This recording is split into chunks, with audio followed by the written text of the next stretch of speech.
Welcome to IGE Talks. This is the monthly program that's sponsored by the Institute for Global Education, which is located at 1119 Wealthy Street Southeast in Grand Rapids, Michigan, out of a wealthy Easttown part of this great city here in West Michigan.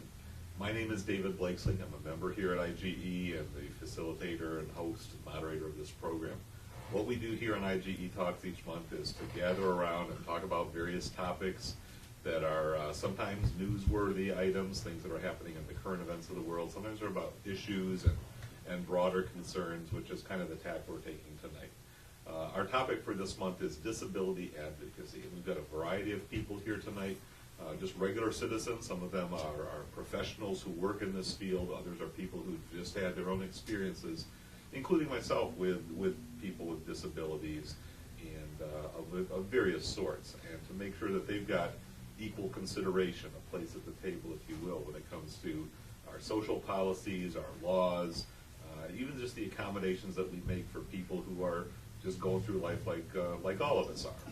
And so what we do here at IGE Talks is we just gather a group of folks from the community, which again happens to be Grand Rapids, Michigan, and we give them a chance to share their opinions, learn and listen to each other, and through the process of conversation, give you, the viewers, a chance to, perhaps expand your awareness of things that are happening in our world.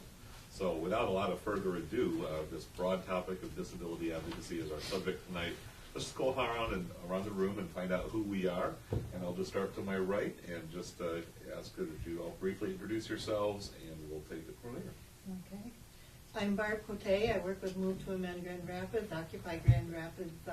We're doing a McCutcheon Rapid Response Rally together with Public Citizen and other groups and citizen activists. My name is Liam Considine. I'm a Grand Rapids native and engaged community member. I'm Deb Van Poolen. I'm an artist activist, and I work with various anti-war groups. I'm Alex Gebhardt, and I intern at IGE. I'm Kate Shockey. I'm a local artist, and I volunteer at IGE. I'm Bonnie Miller. I work for Disability Advocates of Kent County, and I'm also a parent of an adult child with Down syndrome. I'm Paul Mayhew. I'm an advocate with the Voices Not Heard in Michigan, former clinical social worker for about 32 years. I've had some brushes with some children with disabilities, autism, and other learning disabilities. I'm Lori Piersma. I recently retired from a job in healthcare, and I've been involved with Move to Amend and Micah Center, and involved in a couple different advocacy groups.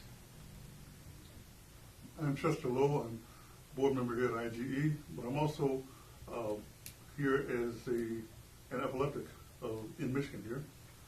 So yes, I'm an epileptic. Many people don't know that. And I'll be more than happy to speak more about that during our conversation.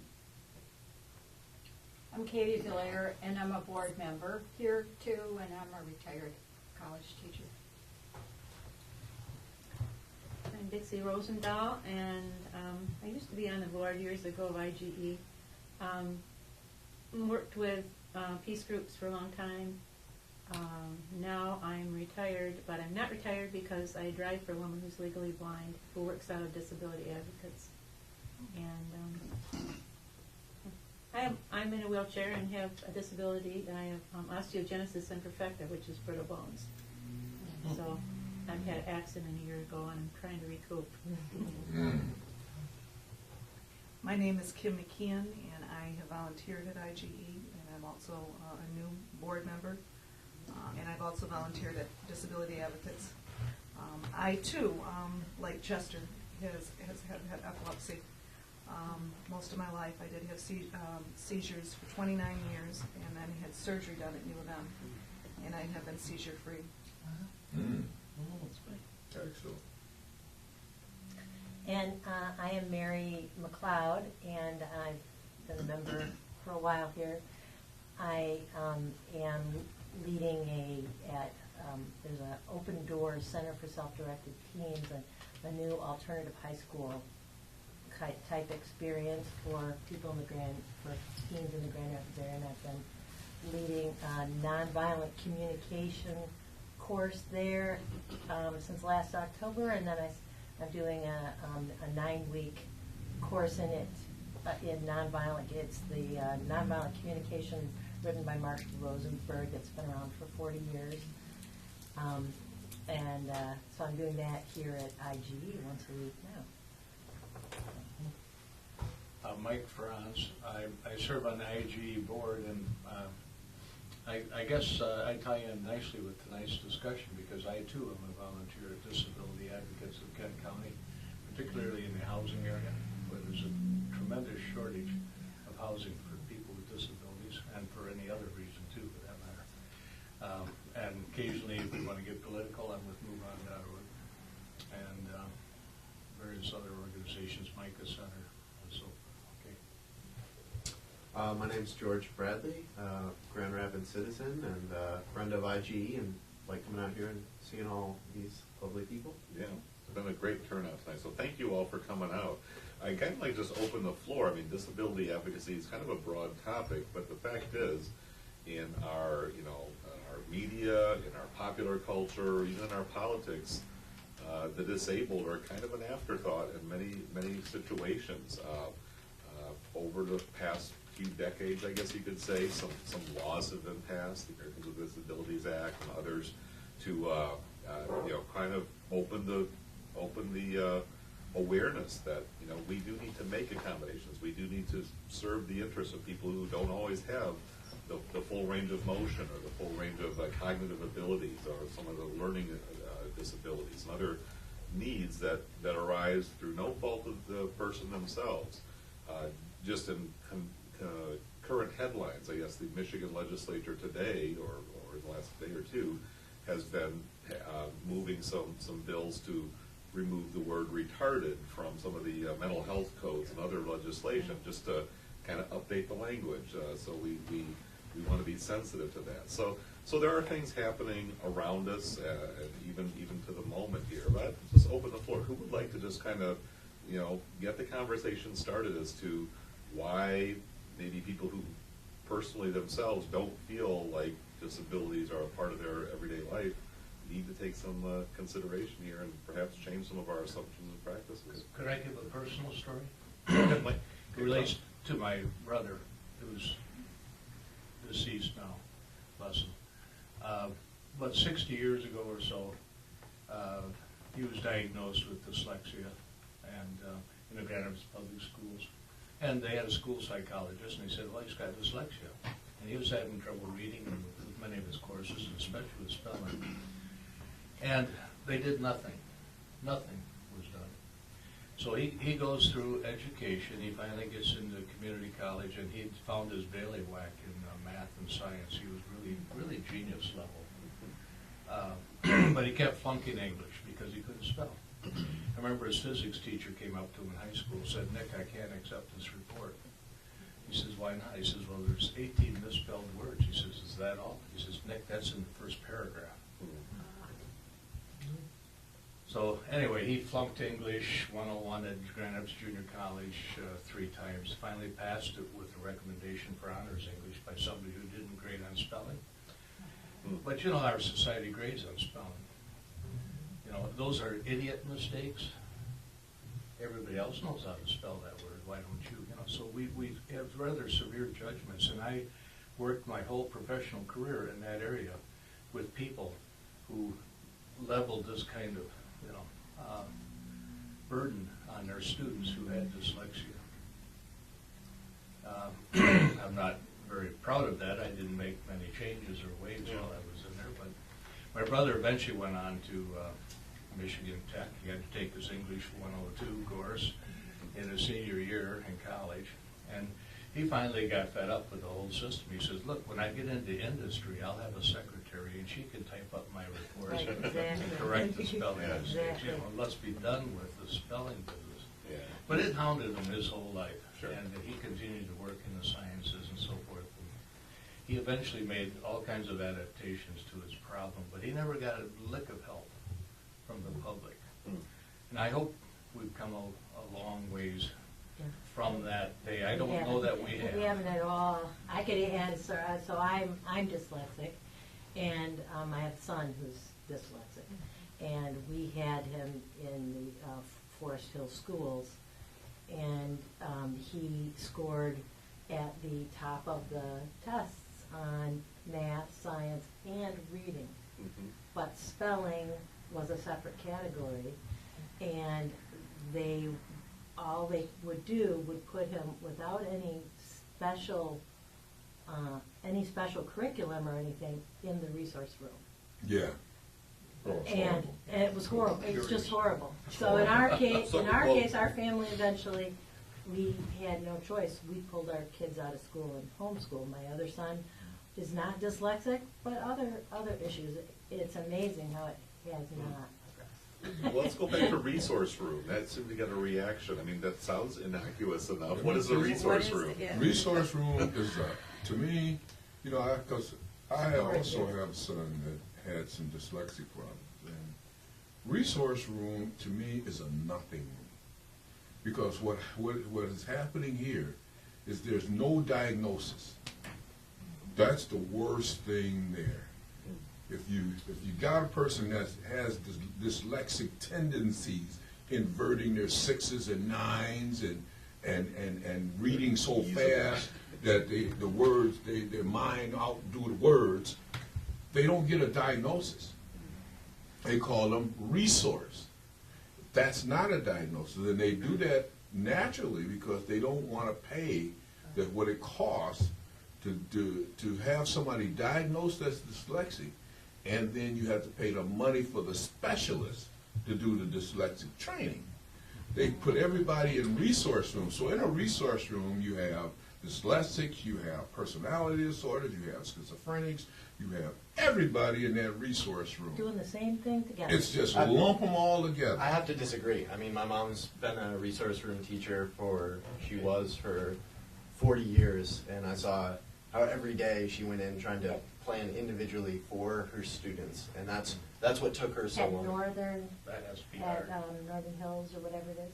At Forest Hills Northern Trails. Yes, so, Okay. yes, I've dealt with your mother. Yeah, Oh, so, Grand so Rapids- is Grand Rapids Public Schools. is the critique more towards the system, or, I mean, George, I mean, it sounds like, you know, you Well, I you guess got a what I'm- personal stake in that these Well, teachers are working their I butt think off. that the idea that they don't diagnose them is kind of not true, because they have to have individual educational plans, IEPs, and so on and so forth that are. Yeah.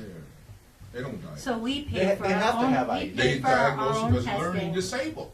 I mean, So they- learning disabled becomes the diagnosis, which is not dyslexia, which is not ADD, which is not schizophrenia. It's a catch-all. It's a catch-all. I just disagree that that's the majority. They're That's a just- catch-all. But I disagree that that's what's going on. They're just labeled all learning disabled. They all are labeled learning disabled. That's not, so, you know, in some of these resource rooms, there is some individualized stuff going on. Dyslexia is different.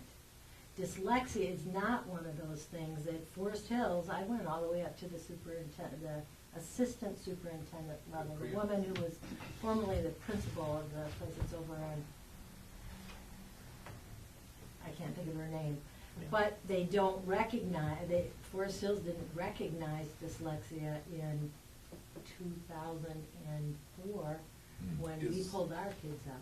Is there a controversy about dyslexia? I mean, is there a camp of people say it's overdiagnosed or it's not really a condition? I mean, I'm not aware. It's kind of an umbrella term Okay. that covers a lot of things. Yeah. So like I am a very slow reader, Mhm. but I spell excellently. And I have a son who is a faster reader and doesn't spell, and I think The word I got post-graphic, through, so does I that practiced come law for, 25 years. Okay. Easy.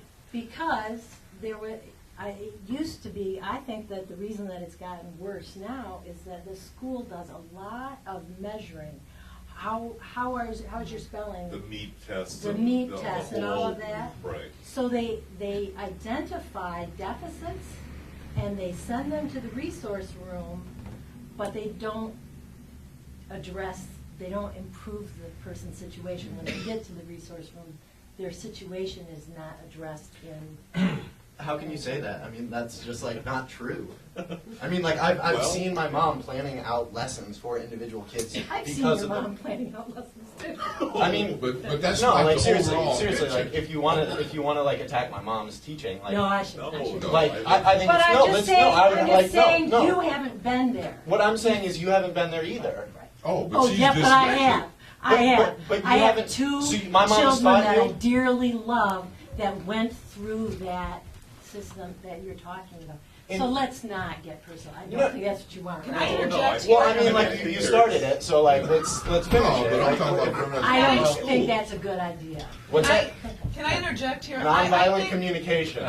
I would love to talk about nonviolent communication. Here, let me just Yeah. kind of rip your family members and then just like leave. I think that there, I'm I sorry. think there's I really don't truth. think anybody's I think getting there's truth to personal both here. sides. Well, and I. Okay, yeah. let me finish. What do you hear? I What do you think hear? what I hear is I think there's truth to both sides, and I can speak because I had epilepsy, and I was categorized as learning disabled, Yeah. and nobody There you really looked at the epilepsy part. And Mm-hmm. back when I am now 51, and back when I was in high school at Forest Hills, nobody understood epilepsy.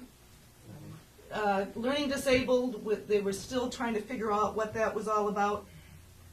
And everybody got lumped into, in many ways, into one category. But I do agree with you because I had an instructor that tried to do some individual things. But as a whole, they don't understand it. And everybody that has a disability, their disabilities are different. And they're also human beings, and each of these human beings have different talents and different gifts. But they lump you all in one category, and a lot of times the specialist or the teachers, they look at the worst of the worst. And as far as Forest Hills, I can honestly say this, even though there were some good things about Forest Hills, you're dealing with another factor. The other factor is, as you're talking about all the measuring, is a socioeconomic factor. You know, people that have, this is my opinion, people that are wealthy and have a lot of money and are from privilege don't want to be bothered with people with disabilities, and they don't want to be bothered with minorities. Amen. Right, it's kind of an elite Amen. thing, like. And so you're dealing with two issues here. Mhm. At least I dealt with two issues here. I don't have a sense that There are people- specialist that schools people where see parents a can send you person. away, you know, like Gallaudet or whatever that place is for the. I'd like to say something to that Go also. ahead. Well, but there's a cost to sending them away too, and that may not always be. Go ahead, Chester. Yeah. My point is similar to what Kim is saying, but I understand both George and Mary on their situations as well. The fact that back in time, when I was in high school, or even before high school, in elementary school, this is back in the 50s now, we go back that far, they didn't know what epilepsy was. They just knew epilepsy was something that was not normal, abnormal, according to the health codes and so forth. So what they would do is they would categorize it as being a mental health issue. And when they put it as a mental health issue, they then would put the person, me, in a special room, that's the resource room you're describing, to give to be given special lessons, or I should say lessons in a special manner, which is saying that being that he has a mental illness, let's start from elementary. In other words, he's in fifth grade, but let's give him first or second grade lessons because he's having a problem mentally, when really that's not the situation. People did not know that. And the people who were doing that, the teachers who were planning such, really did it from the heart. Not just from knowledge, but from the heart. So they have good intentions, but because they don't know fully what the situation is with the person, they sometimes cut the people down without knowing it. And it's not an intentional thing. No, I know that. I think that's fine, but you also need to understand there are a lot of people who have spent a lot of time doing this, and a lot of times there are parents who are working against their children's best interests and who aren't honest about what's going on with their children and are insistent that their child, no, my child doesn't have any problems, he's really just special and gifted, and the problem is your system is not understanding my child. There's truth to that, and there's also truth that it's a real balancing act. Yeah, it really is. It's very It truly is a balancing act, because somebody with a disability always has to do this balancing act. Yeah. You know, when to be self-determined and when not to be self-determined, when to accept the reality and then work within that reality. Yeah. Could I introduce something here, yeah, I want which to will say help something. answer some of your problems here? But Katie Villaire and I both taught developmental English at the community college I taught it for many years. We had students coming to us, many at one point with third grade reading abilities who had graduated from high school. It was a requirement to get into college. But we knew they had problems. Now, how can a person go through high school and come out with a third grade reading level and not be in some way disabled? But we didn't really know anything about this. We made sure they got the developmental English, the English 001, and we made sure they got reading, and sometimes psychology 100, which kind of helped them adjust to college and studying and that kind of thing. And I tell you, these were good courses that helped the students and moved them along. But I tell you, after one semester, 18, 12 weeks, they kept shrinking our semesters. We could improve the students' reading level 2 grade levels. Wow. So, all right, so the ones that came in on the 9th grade level went on to 11th grade level, and they were ready for college English. But if they came in at 3rd grade level, and even though they improved the 5th or 6th grade level, they were doomed. And I talked to the administration about having a course called 00001. Like, we got problems here. And they laughed about it, Instead, the counselor said, well, and I think they were a little dyslexic, instead of English 001, we ought to have an English 100. And they reversed the numbers on it. And we'll just give them a little Tuesday, study session with the professor and run them through the regular 101 course and give them credit. That, which was a really disaster because 80% of the students failed that course. But anyway, this was the battle we were fighting back in the 80s and the 90s. And we didn't, I knew enough not to call it remedial English because we didn't have the training or background or understanding to know why we had all of these students, with all of these reading and writing difficulties. I had one student from Georgia who came through in the early 60s, and she had postgraphic something. They had a diagnosis for it, but it was a form of dyslexia. She couldn't spell. And I did not put her through what my brother went through. She could write, and she could communicate, but she couldn't spell. And I gave her a B final grade and told her how good she was. She went on to Grand Valley, got her degree, and she came back to the college one day, and she went to work for Grand Valley, as a matter of fact, as a counselor. And she spoke about how much Mr. Franz's confidence in her helped her get started and get through. And I thought, wow, okay. But we did this with a lot of students back then, and without a lot of help or background or understanding. And I wonder if we went back today, I mean, your mother's in this class, and she's got all these people with different disabilities. Maybe they've been diagnosed or not. But how could you or her or I or anybody deal with them, 25 students or 20 or 18, in a situation like that, and give them the individual attention that they really need? That my brother that I mentioned earlier got from Marne, from a one-room schoolroom. The teacher kept him after he was in the 3rd grade, and she kept him after every night and worked with him one-on-one, teaching him how to read. And that got him through the next 2 years of his whatever. But you don't get this. You don't get this. See, also, can I say, I want to say, yeah, that it turns out an awful lot of time and energy goes into diagnosing and figuring out labels to put on people and putting plans on, and the but it's what that's the this fits with a lot of other things. Kenneth Sir Kenneth Robinson came and spoke at Grand Valley last year about education and how in the U.S., we, for each grade, we come up with a list of things that we think a child should be able to achieve in that year. And the children come in and they have all sorts of different talents. They have all sorts of different abilities. And the teachers do not have time or a mandate to look at that. They instead take all these students with all these different abilities and talents and things and measure them against this. And they give the child a sense of self-worth based on this little list. And some kids that are, say, dyslexic, so they're messing up the spelling test, but, you know, could be Charles Schwab is dyslexic, you know, was it Leonardo da Vinci? Or some of these great great people. The arts, the math, the sciences, right. Just the spelling thing is. But in our system today, they would come in and because of their spelling, they would be instead, so we look at our list and we look at our labels instead of looking at a child and seeing what's there that could be.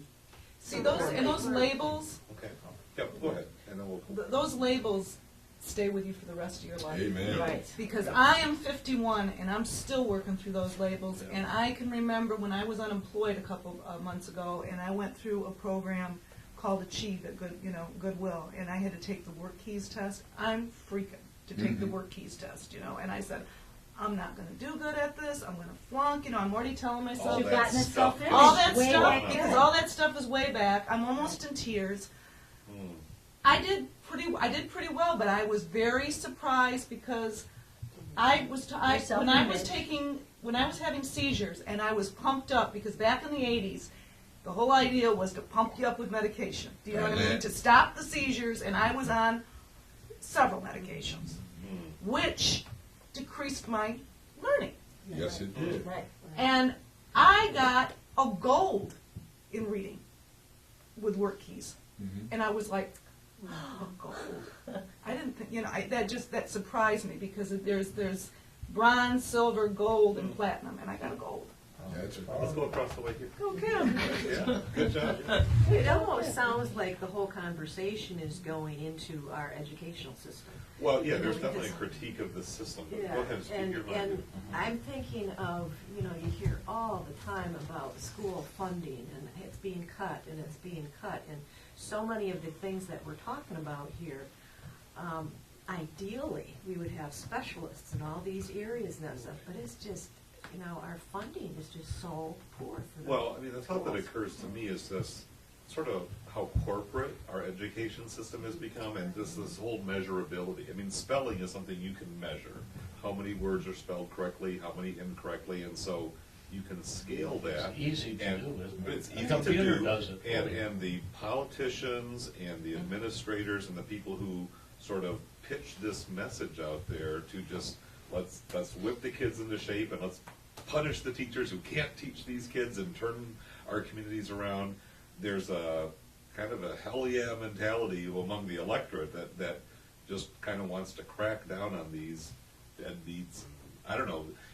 You know, it kind of goes back to, I think, what is to me, a more archaic mindset, but it's still thriving today, which is that certain people are just kind of disposable. If they don't contribute to the bottom line, they really don't matter all that much. And whether that's about voting rights or representation or education or who gets the funding, you know, who gets the cream and who gets the curds in the way, that becomes a little bit more political and becomes a little bit more controversial of how certain kids just kind of get swept off to the margins because, you know, they're just not going to be the high producers that our society kind of puts on a pedestal. You know, and there's a huge federal study some years ago. Deb wants to talk, so I'll just be quick. Yes, please do.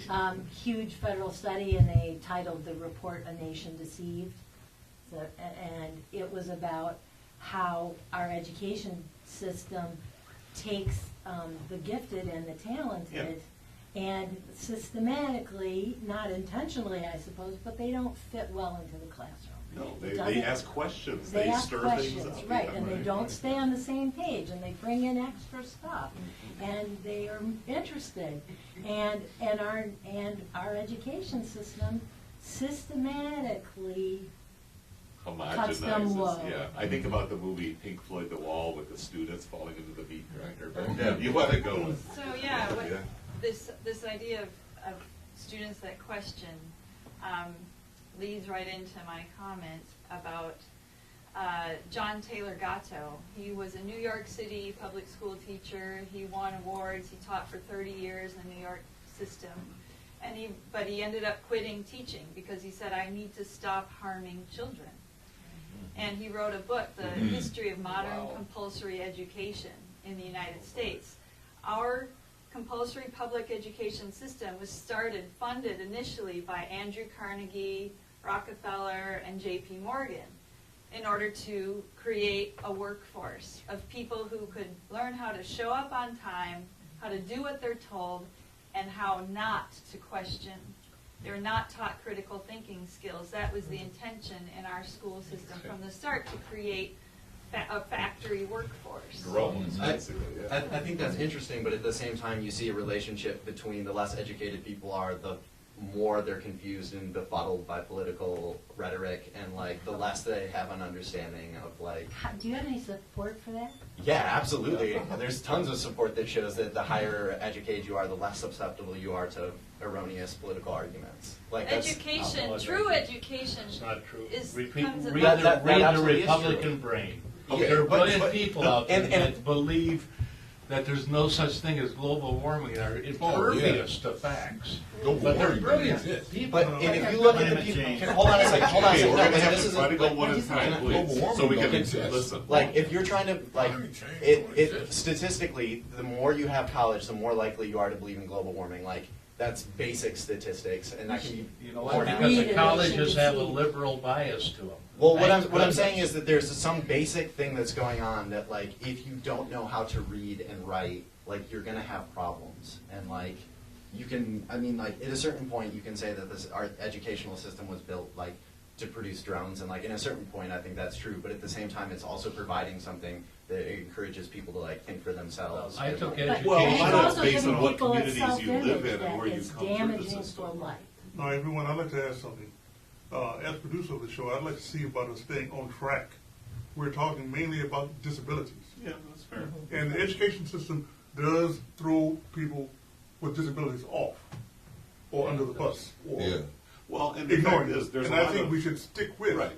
the point Well, of our people of Our disabilities. disabled students, our young people, as well as our disabled adults, really do have a lot to offer. I mean, there is a resource, and there's a lot of wasted potential within this group because they don't get the services or they don't get the consideration, and that's what I think we do want to bring to the surface. So, yeah, we have been on the education system, and we don't need to get off The way that teachers are topic. trained, if I was trained in a classical way, the book we read, you know, Educational Psychology, Right. And Dr. teaching Hansen. degree too.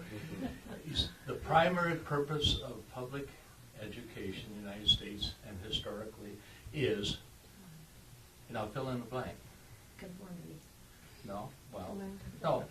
You would think to educate the individual, and that's what I would come up And with. develop But that wasn't the critical answer. thinking The answer was to socialize the individual. Yeah. Ah, That was it. That was the answer. And I could memorize the text and get an A on the test, but I always questioned that. Yeah, I understand the process of socialization and so forth, but what about education?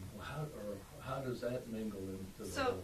the education system that we use here is modeled on England's education system, public education system, which was modeled on the Indian education system because when England colonized India, they went over there and they observed how school was taught there, and the kids were all in rows, and they were doing rote learning, rote memorization, and the teachers were of the higher caste, and the students were of the lower caste. The teachers were taught critical thinking skills, but the lower caste were not. That inspired them to do the same, get the kids out of the alleyways and all over the UK, get them to be able to be part of the workforce, and that's what happened here. And it is, I think you can see throughout the whole education system, there's a continuum of levels of quality, right? Sure. Of some places, a lot of kids are taught critical thinking skills, but this is the origin, and I think this is why across our country we're really vulnerable to conformity, to socialization, to not questioning, to what we have is a corporate-run state that we're in. Can we dovetail the Yeah. education and sociological factors that you point out into the situation that Okay, that's people with pretty disabilities obvious, have? isn't it? Yeah. That people with disabilities aren't going to appear to be in the same way socializable and so forth. Well, as and people they're are. Socializable expensive. for extra by services. whose view, though? Well, By well, whose you view? know- I understand See, it's that. the I biggest get that. problem for a disabled Learning person disabled. in our country is that we are looked at for what we can't do instead of for what we What we can can do. do, right. And if a disabled person decides to critical think, they get no They respect. get no respect. None at all. Well, that's Because, like being because black. they've already labeled you, I mean, they get no respect and you're never, That's and you're like never being heard. black. Right. Can I say something to that? You know? I know I'm taking the floor now, but I have something to say to both of those points. Facilitate, yeah.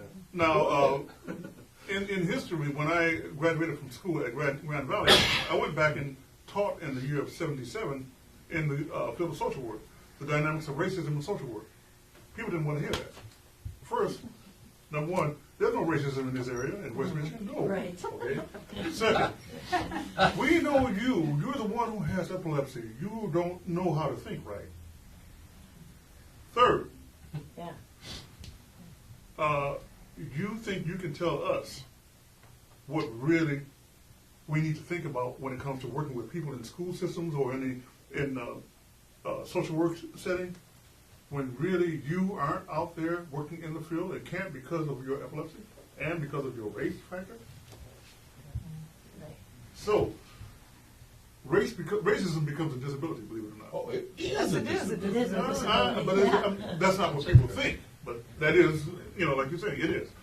Well, anything that keeps you from being The- able to do what you're Because in capable my of. community, books were not upgraded for a long time. I don't know what there is now because I I mean, think the school system. the school system. Yeah. But Teresa Neal does an excellent job. But books, I mean, just to get regular, up to grade, standard books. You couldn't walk in a school and get standard books.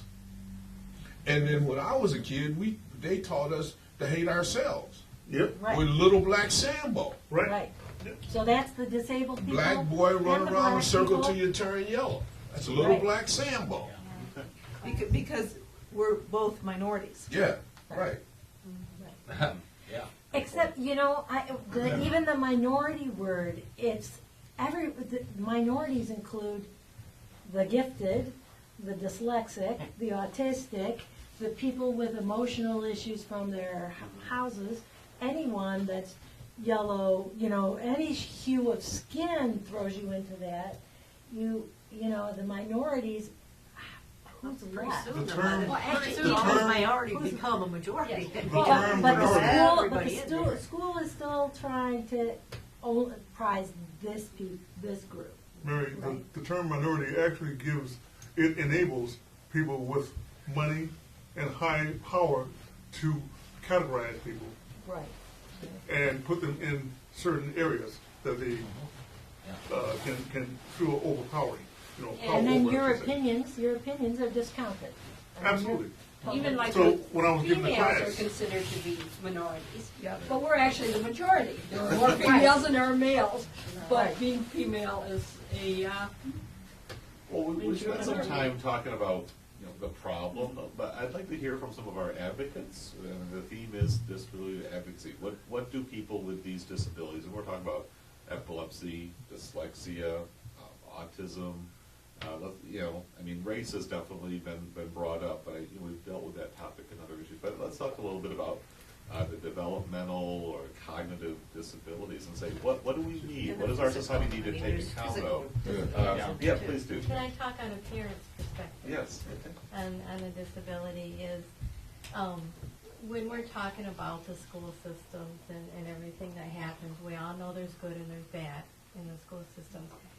But from what I see is the parents are not getting the education that they need to advocate Okay.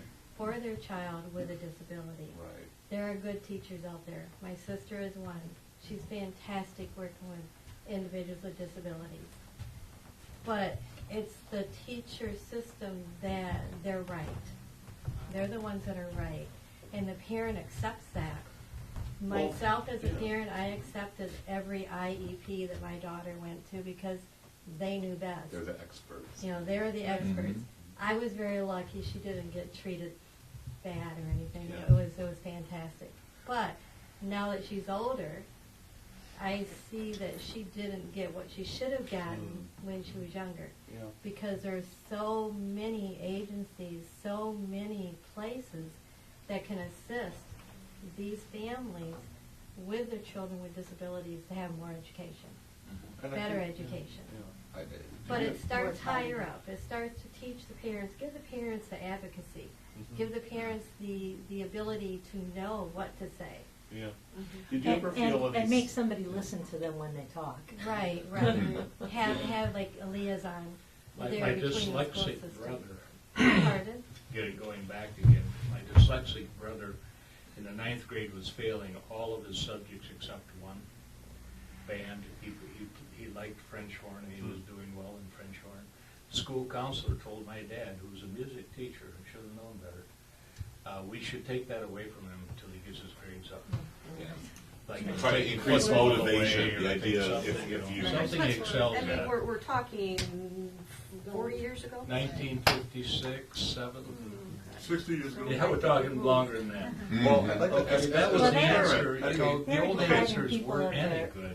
their I want to ask as a lunches parent, at did you course. have to work through like stigma? I mean, I think there is a, whether you want to call it superstition or just kind of a mindset that a disabled child means you did something wrong, or there's something defective about this kid, something Or broken, you something can catch it. less than ideal. That you know, how do you deal with the sense of You shame, educate the or public. you messed up somehow? Oh, yeah. Yeah. I not only have a daughter with Down syndrome, I also had a nephew who was with dwarfism. I have a sister who was born with legally blind, and I have another sister who was burned. So we've had a lot in Yeah. our family. And I'll give you a little story of an example of public. We were at the San Antonio Zoo one time. They were younger. My nephew was maybe 12, my daughter was 6. But all of us were there waiting for the train ride. This lady walks by staring at us. Not only did she stare at us, but she turned around Just made a and continued to spectacle stare there. at us. Well, my nephew with dwarfism, he was hilarious. He always was. He goes up and he says, "Hi, my name's Dominic. How are you today?" This is how he dealt with a lot of Just very the assertive. stigma. Yeah, Yeah. he dealt with humor, Yeah. like going up to McDonald's, and you wouldn't believe his stories had you not been there with him. But going on the counter of McDonald's and saying, "I'll have a coffee." "Oh, wait a minute, let's stop my growth." That's how he did it. So he made himself human to the individuals. And we do that with as much as we can, educating the public to say, this is who I am. Yeah. But it's scary. It's scary to people. Yeah. So it's hard. They think, they don't know what to do sometimes. Sometimes it's not their fault. They don't know what to do. Well, I think, you know, in terms of flipping this a little bit and saying some resolution, Yeah. you know, because I worked on the concept of parity. And what I've been noticing lately is that systematically people cherry pick. Now let's take the state government now, who has said, let's work on autism. Because Yeah. one Okay, let me legislator finish. has not Let me finish used it this. yet. Then we got the autism. And then you got another group saying, let's work on dyslexia. But they're all in a paradigm a paradigm of illnesses that should be taken care of in the whole spectrum. Right. Because what happens is they cherry pick out, now in Grand Rapids public education in Michigan, if you have autism, you can get money plus treatment if you got autism. But that's only because Lieutenant Governor Kelly's daughter had autism, and he had political power enough to make autism the top bully pulpit. When the whole spectrum, if you'd have took the whole spectrum, then everybody would have been able to have the treatment. That was in terms of what I said in my premise statement. Now you got cherry pickers that pick it out and say, oh, well, we're treating autism, we're treating dyslexia, when they should all be part of the mental health spectrum. Which then gets into the murky area of diagnosing to the dollars. You know, like That's I could put exactly. this label on, I can get the coverage, but That's if I what tell you autism. That's what autism dyslexia did. doesn't get the money, but autism does. I mean, it's a sinister truth, but that is out there as well. That's what's out there. Deb, let's go ahead. So- Yeah. I just feel the obvious point should be stated that funding should not be going to war, right? Not half Oh, that's obvious. $1 billion. Where'd that come from? Yeah, the proper Preaching to the choir, treatment. but- The Where'd that come schools- from? Classrooms should be smaller, the teachers should be better paid, and they shouldn't be Better trained. graded just on Better testing. trained. They shouldn't be getting rid of the teachers with seniority, so they can Right. pay teachers less. There's, so many problems because we're not giving our schools the Right. proper funding. And every politician that comes to the front, we're going to make them class sizes smaller, we're going to fund education, and then they get there, and then they get ate up by all the other politicians that's saying, we're going to do the same thing. There was a Figure it comment out. right there. I wanted to say that these things all fit together with the same thing, that is the theory of nonviolent communication, which is that our society functions by trying to set external standards and measure people against Yeah. them. Winners and losers, thrivers Right and failures. wrong, right. yeah, right or wrong, and all of that, it creates a what do you deserve, what do you not deserve, punishment, reward, and the nonviolent communication system is one where you don't engage in any of those standards, you don't engage in any of that judgment, you take every person, who are you, what do you need, what is alive in you, let me connect with you, and it may sound pie in the sky, but it works. It works rational. like really well. Has Yeah. anybody, Yeah, go ahead. has anybody studied any other educational systems, the systems Yeah. in Asia and that kind of stuff? I mean, how do? Yeah, I got one for you. There's Well, a let's hear group from of Katie. pygmies. Okay, yeah.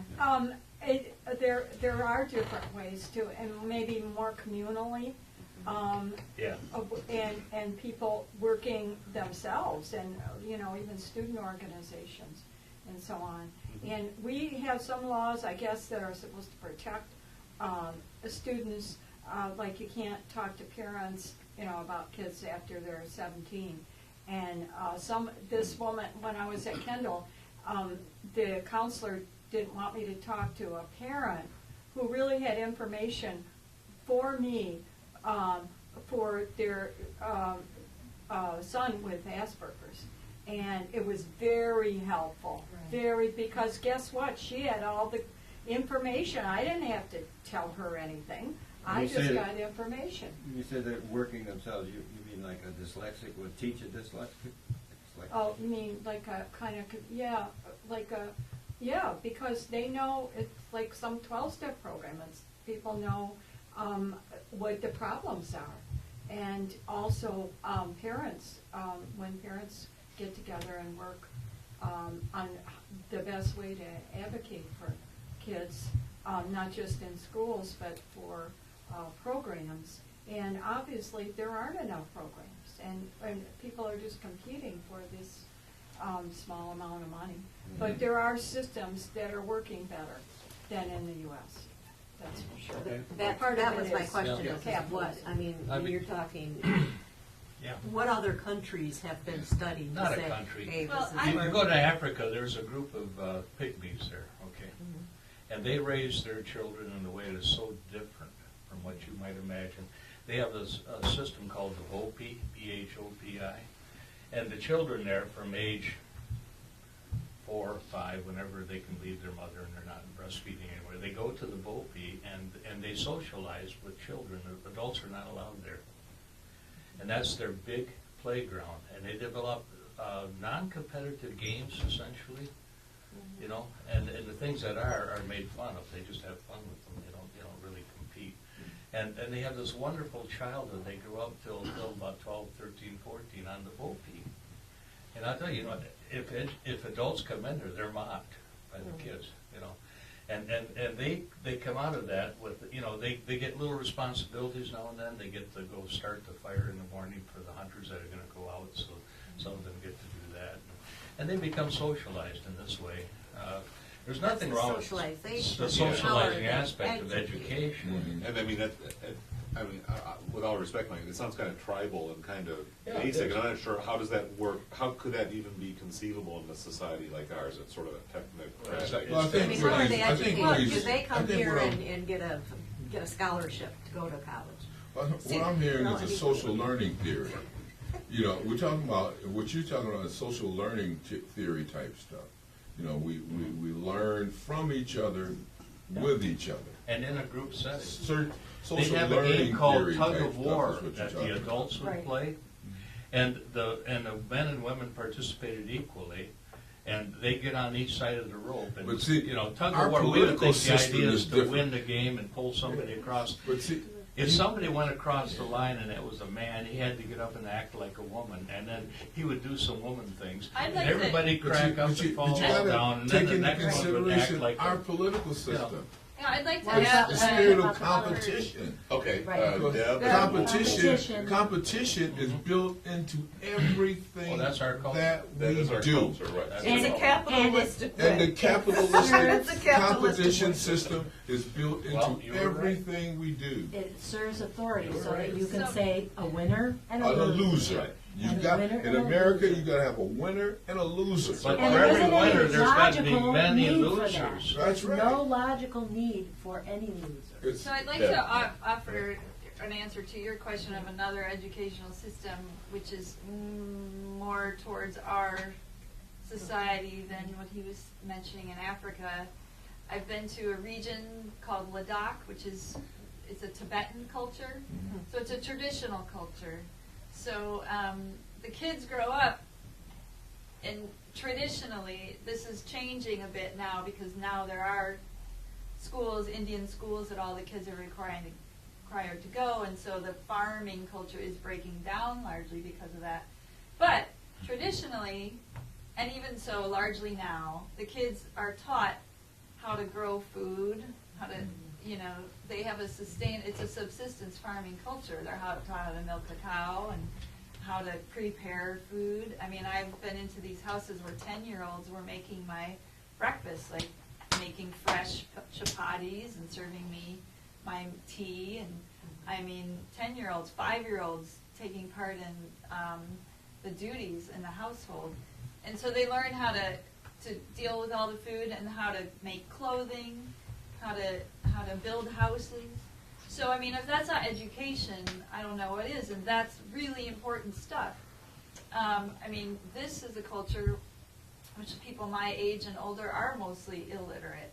Some of the people got literacy training, but they know what it really takes to keep themselves alive, and I'd rather be stuck with them on an island, you know, than any of our most PhD. well-educated people from this country. So I mean, I do think we need to question what is important. You know, so I went to this culture because it's a sustainable culture. It's not a culture that has, you know, raped and pillaged other peoples and lands in order to have its lifestyle. Well, let's look at the fact, let's now talk about, if I can, because it affects many people with disabilities. Let's look at the money that they cut in food stamps, Oh, yeah. okay? That affects the disability community greatly, as well as Sure does. other people. Oh. Why? That's like operant conditioning. Because Because so of many disadvantages in getting work. get disadvantages of getting work Getting cash. and cash. Classical conditioning. How is the disadvantage of getting work? There's all sorts of prejudices against, well, for No, one thing, I think you in have, this economy, you have the lessened self-image that person has. That in and of itself cuts their income. Well, not a for good life. nutritional diet. What? Right, they're You getting can't, you won't processed get a good foods. nutritional diet. Diet has a lot to do with how you think. You Right. are what you eat. Right, right. How you're gonna perform depends on what you That's eat. right. we spend more money on foreign aid than we do with people here at home. Yeah. Well, I mean, obviously, when you get into funding for food stamps and some of the cuts that have happened for the SNAP program and things like that, and there's a political reality behind that, and there's this image of moochers and freeloaders and deadbeats who are just soaking up all this welfare money, which is kind of a lingering thing that's been kind of haunting our society for several decades. But there is this question: how do we bring out the potential and the abilities and the talents of as many people in our population as possible through social services, through education, and through just a support and a social safety net that says nobody's just gonna crash and burn. If they wanna work and take advantage of the resources that are out there, they can have a good life. They may not make it rich, they may not be wolves of Wall Street, but they can raise a family and they can contribute, they can do Well, we constructive should and get creative things. the corporations need to get off welfare. They're the dead. Oh, absolutely. Another one. That's a big word to say. Right, And right. We're working our way up from the Preaching to the easy, choir. the easy criminals to the harder ones. Yeah. But Yeah, we the have thing is, other- but political consensus has to rally around that message, Deb, to start voting in people who recognize that truth and do Right. something about it. Do Yep. something. Crucial. I work also with Michigan Rehabilitation Services, and I provide independent living resources to a lot of these individuals. I am just shocked at how many people, for an example, may have worked for a company for 35 years. They were either downsized or they became injured or whatever, lost their job. They have come to us and are so embarrassed because they've had to go on food assistance, Yeah. because they've lost all of their retirement. Mhm. In the society, their problem is society is looking at them like they're a horrible person Yeah. because they have to deal with the agencies, Social Security and DHS, and the stigma of friends and families because they had that food assistance. Right. And what I say to them is, you've earned this money throughout, you worked all this Yeah, time, you this paid is your when you insurance need the bills, help. right. Yeah, and then you can pay it forward at another time. Yeah. But it's horrible. They all feel really bad. But a lot of You those know, people voted for those Oh, you yeah. know, bums off welfare Mhm. politicians, Right. and now they find themselves I in that used to same work in spot. Touchstone, they sure did. But, you know, and then there's all these vagaries in our system, like, I've been doing workers' compensation law for quite a while now, and, till I retired recently. But the workers' compensation insurance policies see that if they can get someone who has been injured but would like to get better and go back to work, if they instead push those people to apply for Social Security, then the money comes out of another pocket. Right. It doesn't come off of the workers' compensation insurance Insurance, policy. the corporate rates now. But what happens to the human is the human doesn't go back to work, and the human's life is really, their quality of life goes way, way down because they wanted to be medically and there treated again and is return to the work. education. The education to the individuals, even if they go on Social Security disability, they can still work and get the Social Security disability, and then eventually be able to come off from that because they were able to prove that they were working. Just because they get Social Security doesn't mean they can't work. But it's a Yeah, stop, but it's the a workers' stopgap. comp system is supposed to medically treat them, put them back to work. There's vocational rehabilitation benefits in the system, and they just would rather have it come out of a different pile of money, Right. so they shove them to the side. So you can't get unemployment. You can't get unemployment because your representatives that we put in there says no. We're cutting. So now I've worked 100 years. and I've built my life around my job and my profession, and now I'm laid off, and you're telling me I can't get unemployment, but when I go to the soup line, you know, you're gonna tell me you shouldn't be at the soup line. You're just an able-bodied person. You ain't looking for work, and you just bumming off us. That's horrible. I want It to creates cognitive dissonance. Go ahead, Barb. I want to go back to the experience. Cruelty. Excuse me. I want to go back to the experience of having a disability. Okay. The person who does that, the dyslexia, who has the lupus, who has whatever it is that's making them unable to have the same opportunities that other people have. And my experiences as a nurse therapist with children, and I have seen the issues where advocacy, the advocacy is part of the issue. The kid needs to be able to advocate, the parent, the teacher, the social worker, the school counselor, everybody needs to be able to advocate because they do need the assist. But they need to also learn how to be assisting themselves. Exactly. And the reason I'm bringing that up is that we're talking about culture and money and politics and everything. It's getting really spread out. Go back to the kid. When we go back to the kid, it is the stigma. It is the problem of the attitude towards labeling and how those haunt you and what that does to your employability and all the kinds of things that are options for other people that no longer are your option. The stigma and the self-esteem, and you brought that up when you first started talking, Mike. If you go to a kid and he's talking to you about his strengths, and he talks to you not about his problems, not about his weaknesses, he talks about his issues. Okay, just that word. If you say issues, we're all going to own up that we have issues. Right. That's the human. Right. We'll all say, well, I've got issues. That's become popularized and normalized. But we don't want to say we're disabled, dyslexic, and there's a reason for that. I've had experience with children where we were talking about the money.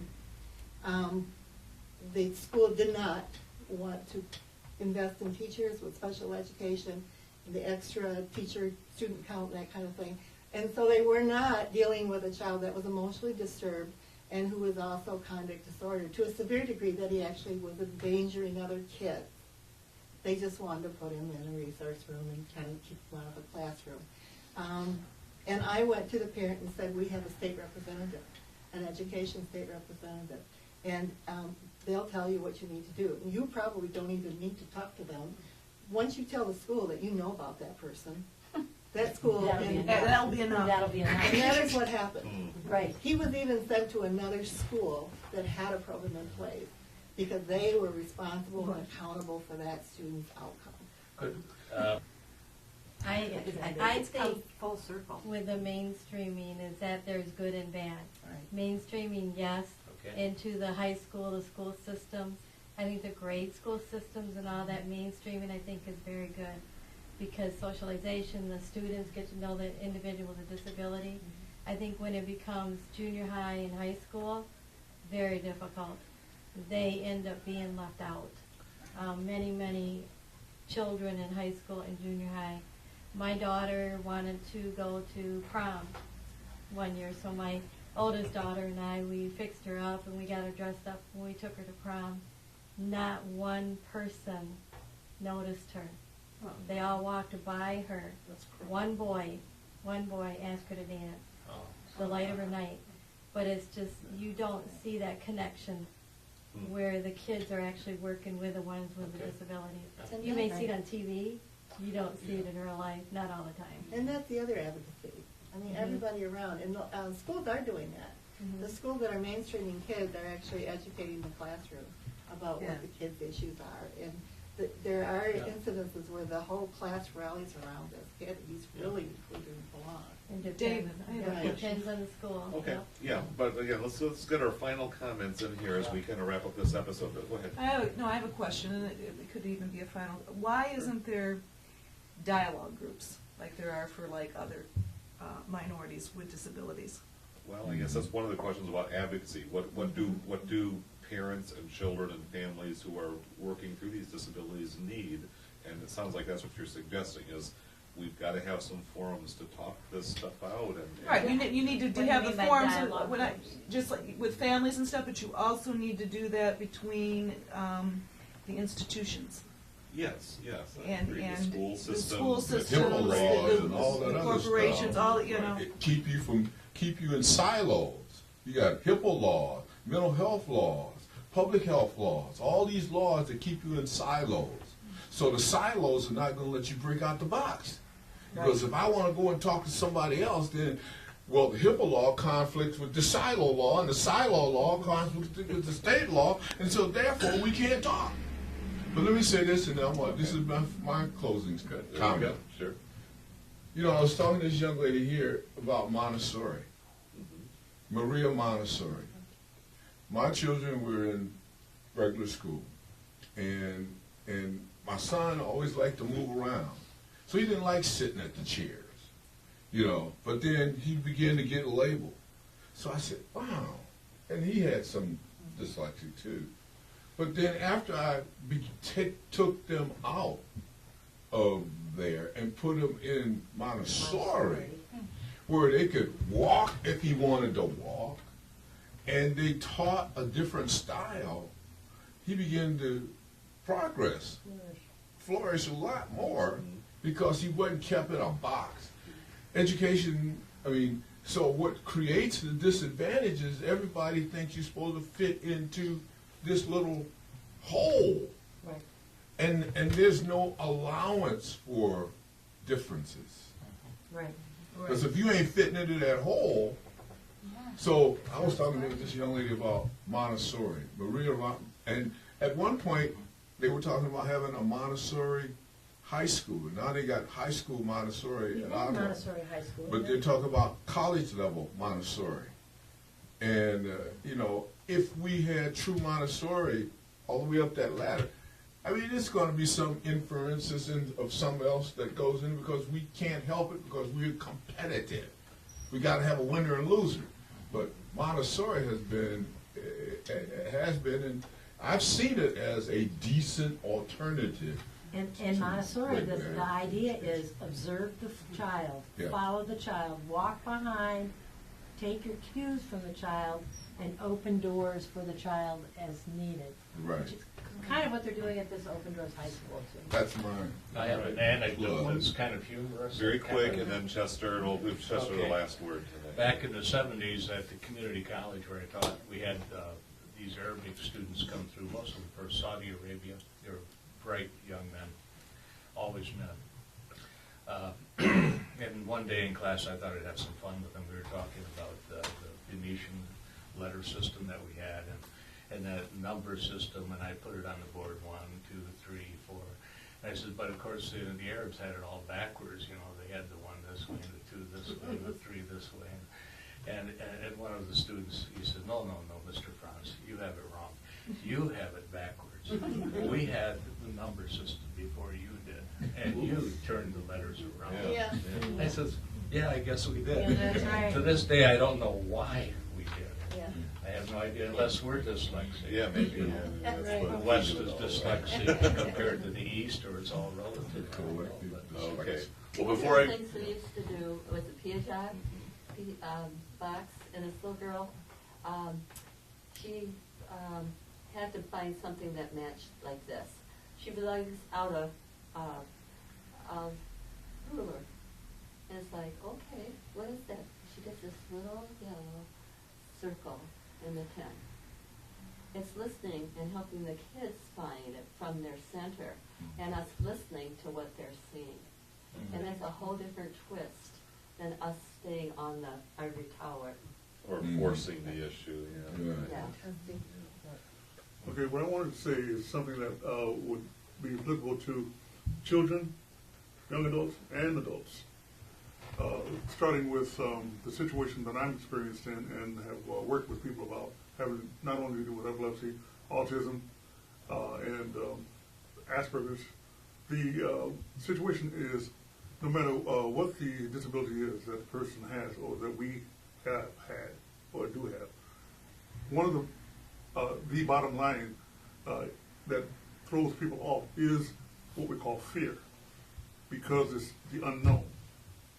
Many of us who have the situation of seizures or situation of being thrown off from thinking process is creating what we call fear, because we don't know what causes that. And when we don't know what causes that, and we have no control on it, we get scared, which is the definition of fear. And that blocks not only the thinking process, but also learning process. That's one thing. But the fear is being promoted by people who aren't aware of the disability. It's what we call harassment, or being ridden by someone about something that they don't know about and don't realize. Sometimes they lead people into positions that are dangerous for them. I just read recently about both young lady and young man in different cities committing suicide because of their harassment in the schools, because people did not know anything about what their illnesses were. So I think it's very important for people, whoever will be watching this show, to know the importance of learning about the disabilities and finding ways of dealing with the situation of disabilities, finding ways of controlling the issue of the disabilities. Also, when it comes to my own personal, my subjectivity to the situation of epilepsy, I've learned over the time that not only me with epilepsy, but other people with various other types of illnesses having to take medication. The medication, which you were saying about earlier, it does have side effects. Mm-hmm. It does block your way of thinking. Mm-hmm. Most of the time we will be thinking very clearly and knowing how to do any kind of problem solving. But when the medicine comes in, it has a chemical effect to us that throws our thinking process off balance. And because of that, that's when people who are not in the profession, or even some people who are in the profession of mental health, become what we call it, ones who label them, saying that they're mentally ill because they can't think right. And that's not right, it's not fair, and it becomes close to being unhuman. But that's a factor that I think needs to be considered by people in the public who might be looking at this show. Mm-hmm. Know the people you're with, and if you don't know, learn. Because for all you know, the ones you might be talking about, if you be talking negatively about someone, might be people who are related to you, without you knowing. I think the biggest thing is you get information, you change your perception, you look to change your perception, you work at that. And then you're able to change your attitudes, just like what's happened with gays in school. That whole process, now that they're being accepted, people are understanding that it's taken out of the mental health doxology, it's being treated as another kind of being a person. Mm-hmm. All right. Well, then we really do have to kind of close things out for this episode. Again, thank you everybody for being here tonight, for your contributions. I know, Chester, you want to talk a little bit about our sponsors, the Mayan Cafe. They provided some beverages and refreshments for tonight. So, Chester, tell us a little bit about the folks who... I just learned about the other night, about the Mayan Cafe. Mayan Buzz Cafe, which is at 208 Granville Southwest, near Hobson Flat, or where the bus, central bus station is at. Yeah. And it's open 24 hours. The owner just opened it up, I think it was back in September of last year, and it's been hopping. Very, very good. And Good they coffee. contribute coffee to us for our TV talk show this evening. All right, so this is, again, David Blakely. On behalf of the Institute for Global Education, we meet on the first Thursday of the month. And we don't know what our topic's going to be for April yet, but tune in. We are found on Facebook, IGE Talks. We have a Facebook page if you want to like us and interact with us there. These videos are hosted on the web, on YouTube, and we've got a page. Just Google IGE Talks if you want to look at some of our past episodes. So again, thanks everybody for being here tonight, and thank you for listening in on our conversation. Peace and blessings to you all.